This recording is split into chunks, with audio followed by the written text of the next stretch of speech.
नमस्कार. नमस्कार. मी नितीन शिरसाट. राही परिवारमध्ये आपलं स्वागत आहे आणि राही फेसबुक चॅनलमध्ये आपलं स्वागत आहे. आपण देवळा तालुक्यात खर्डे या गावात आलेलो आहे. तिथले आपले शेतकरी आहेत. ते गेल्या 2 वर्षापासून आपलं पुरसंगी प्लस आणि रेड प्लस हे दोघी वाण वापरून राहिले. तर त्यांची आज थोडीशी छोटीशी एक मुलाखत घेऊया की त्यांना हे रेड प्लस वाण कसं वाटलं. काका आपला परिचय सांगा.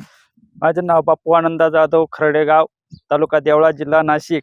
मी रेड प्लस हे बियाणं वापरलेलं आहे. तरी मला खूप छान रिझल्ट मिळालेला आहे. एवढ्या खराब परिस्थितीत मला सुद्धा चांगल्या बियाणासाठी आणि चांगला कलर आलेला आहे कांद्याला आणि ते बियाणं खूप छान आहे. तुम्ही पण हेच बियाणं वापरा ही माझी विनंती आहे. आणि उन्हाळी सुद्धा मी हेच बियाणं वापरलं होतं तरी सुद्धा मला चांगलं रिझल्ट मिळाला आणि खूप चाळीतही खूप माल टिकला. शेवटपर्यंत माल चांगला निघाला. धन्यवाद. आणि आपण गेले वर्षी पण वापरलं होतं. 2 वर्षापासून वापरताय आपण. 2 वर्ष. तर तुम्ही इथं बघू शकता कांद्याची पत्ती, मुळवा इथं बघू शकतो आणि त्यांनी इथं अजून म्हणजे काढणं बाकी आहे. तर इथं बघू शकतो आपण इथं शेतामध्ये आता जवळजवळ त्यांचे 90 दिवस होत आलेले तरी पण पत्ती एकदम हिरवीगार दिसते काहींची. इथं बघू शकतो आपण.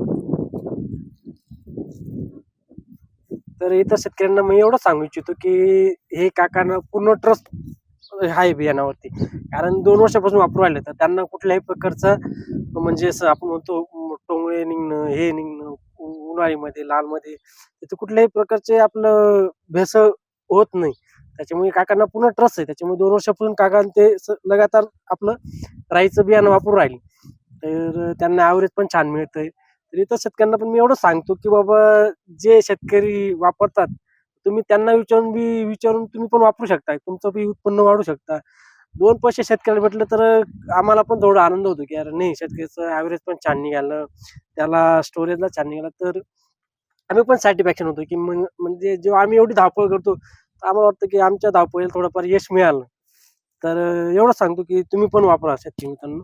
धन्यवाद. 1990 पासून कार्यरत असलेले जाधव टेलर्स फार्म प्रस्तुत राही नॅचरल सीड्स, कांदा बियाणे क्षेत्रातील विश्वासाचे नाव.